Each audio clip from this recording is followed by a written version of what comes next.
ยี่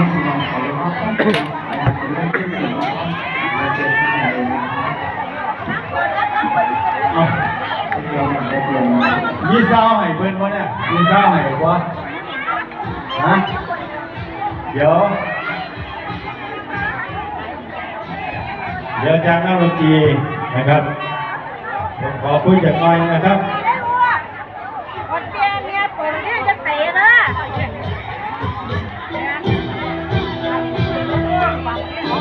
บอกว่ามันจะไปไหน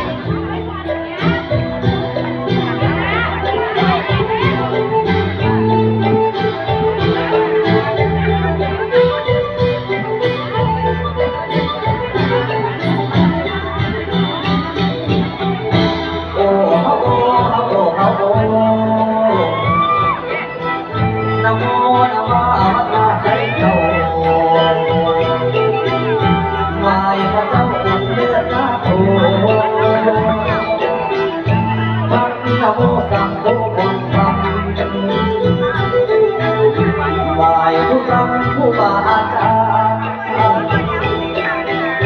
ผู้ประทับสอนผู้หิวมันนี่ก็ผู้หิวมันนี่เจ้าพ่อเบื่อผู้อย่าเพิ่งขอก่อนจะให้ดูโอ้ที่เกิดผู้ไม่กินแลกทองเดี๋ยวก่อนเดี๋ยวก่อนรักษาไว้เปลี่ยนสักทีของเราดีเราก็เอาหลักอาเดี๋ยวก่อนนะครับก็จะไม่ต้องเต็มทับทิมเป็นผู้ของเรา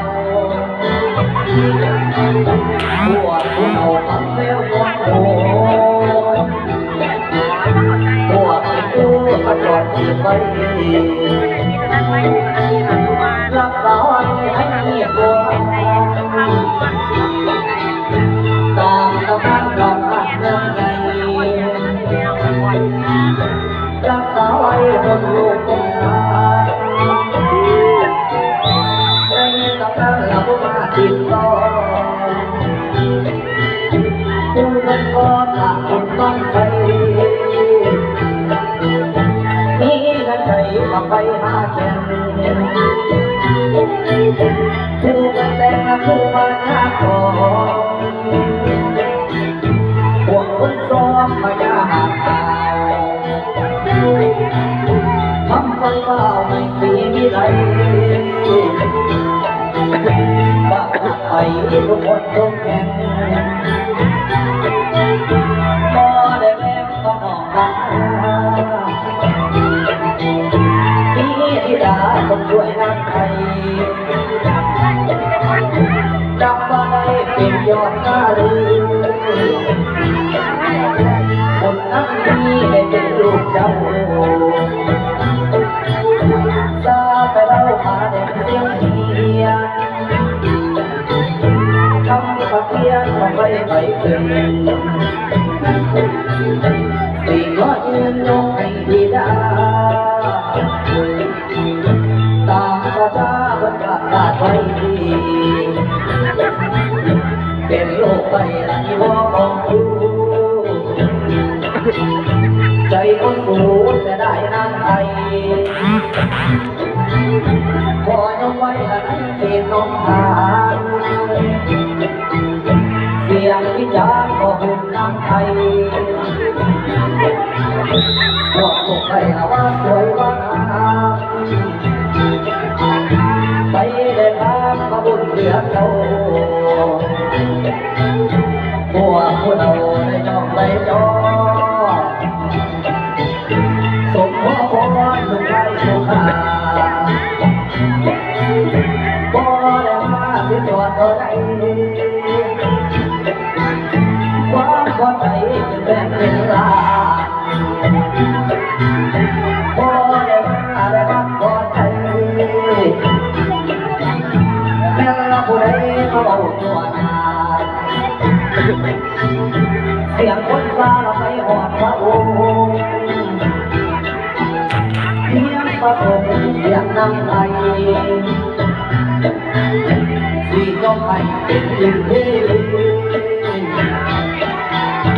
บุญไม่ดีมาไปเสียงถึงเสียงเราไปหอดแก่นไกลเป็นลมไปกินข้าวดีบุญแต่กี้พอได้ถึงการความประทับมาได้เพียงมันบ่ดำยักอยากได้ไม่รอดน้ำขอโทษจะเป็นเขาใจเขาว่าน้ำไอใจเงินคิดนักเรียนจะไปหนึ่งหน้าเสียงคนฟ้าที่ดีบนคอคิดบนคออยากได้เป็นสู้ตั้งใจสู้เห็นความไฟร้อนน้ำขับอ้อในใจอยากได้ดี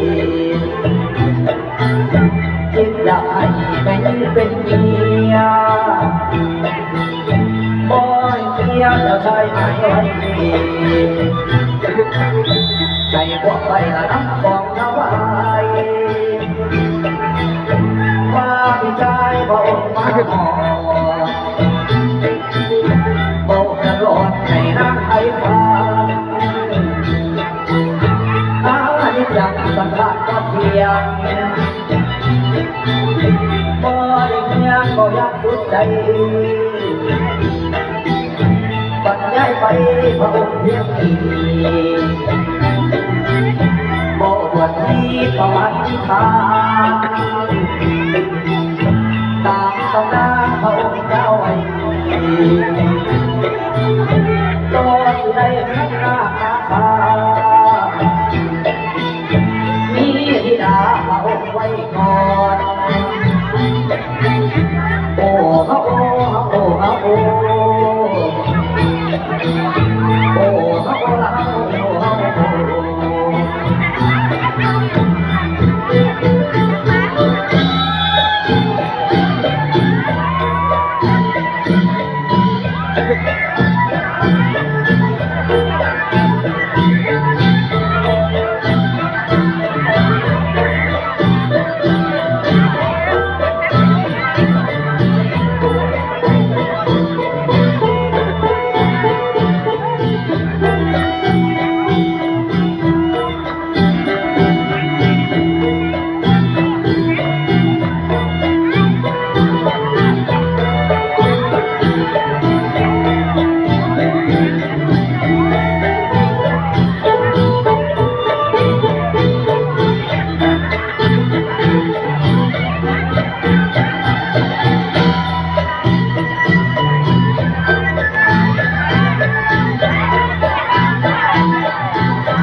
นางรำนายรำนะครับวันนี้เด้อนายรำจังหวัดที่ 2ครับยาวต่อไป